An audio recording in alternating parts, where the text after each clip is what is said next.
Shyam kitchen तड़का की ओर से आप सभी दर्शकों को नवरात्रि की ढेर सारी शुभकामनाएं। आज से नवरात्रि प्रारंभ हो गई है, पहला दिन है, प्रतिपदा है। तो उसके नवरात्रि की उत्पत्ति कैसे हुई, कहाँ से हुई और उसका महत्व क्या है, इस वीडियो में मैं यही बताऊंगी आप लोगों को। तो ये एक महिषासुर नाम का राक्षस था, जिसका आधा शरीर आधा शरीर राक्षस का था और आधा शरीर भैंसे का था। उसका महिषासुर नामक राजा राक्षस था। तो वो बहुत आतताई था, देवों को बहुत परेशान करता था और उनको रहने नहीं देता था और बहुत परेशान करता था। तो एक समय एक समय उसको ये सूझी कि हम ऐसी कोई तपस्या करें जिससे हमको अमर का वरदान मिल जाए। हमें कोई भी मनुष्य कोई भी हमको हमारा वध न कर पाए, हम अमर हो जाए इस दुनिया में, जिससे हम ही सब जगह हमारा ही अधिकार रहे, हम ही रहे, हम अपना जो चाहे वही करवाएं, वो अपने यहाँ राज्य में जो भी चाहते हैं वही करें। ते ही मार धराम करने लग। तो उसके मन में आया कि ये वरदान तो हमको ब्रह्मा जी ही दे सकते हैं और कोई देवता नहीं देंगे।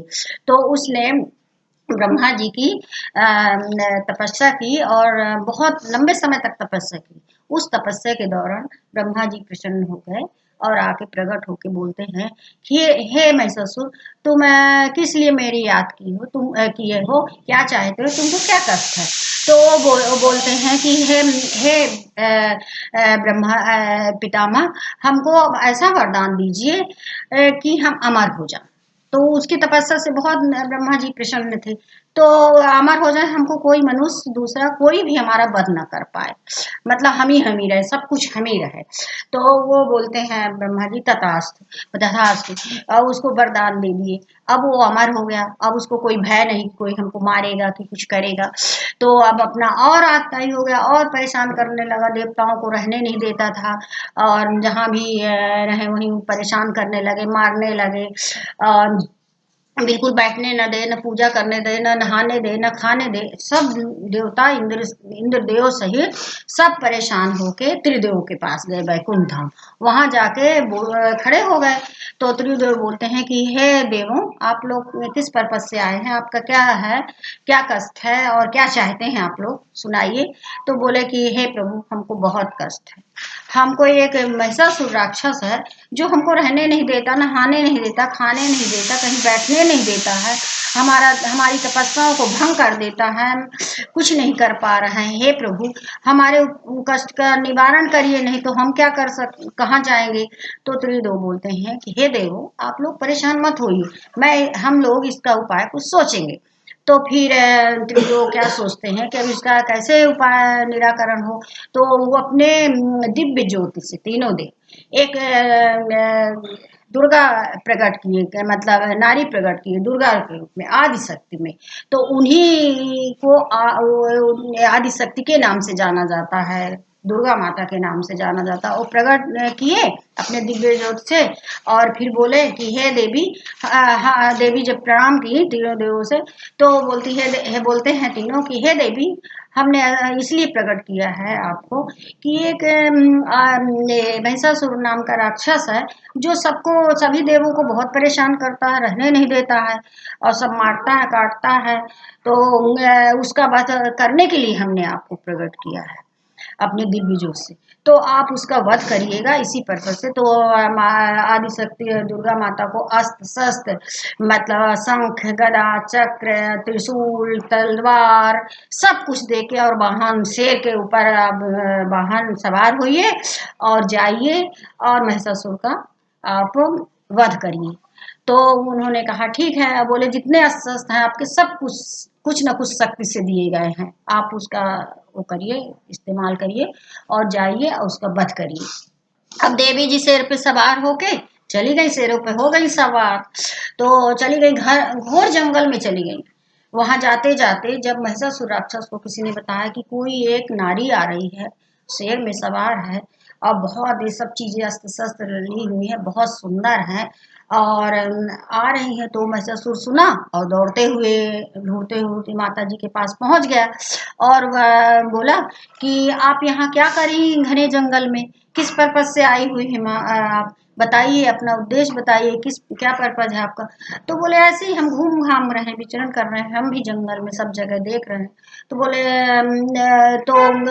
बोले कि बताओ हे देवी, हम आपसे बहुत मोहित हो गए, आपका रूप देख के, आपका सब कुछ देख के हम मोहित हो गए हैं। तो आदि शक्ति बोलती हैं कि हे महिषा, तुम्हारा क्या नाम है, कौन हो तुम। तो उन्होंने अपना महिषासुर नाम बताया। बोले यहाँ का मैं बहुत अधिकार, तीनों लोग का मैं राज करता हूँ, सब अधिकार है मेरा, जो मैं करता हूँ वही होता है, कोई मेरे से कुछ नहीं, मैं ही पूजा जाता हूँ। और सब वो बताई। और बोली कि तो बोली कि आप फिर तुम ये बोली क्या चाहते हो तुम।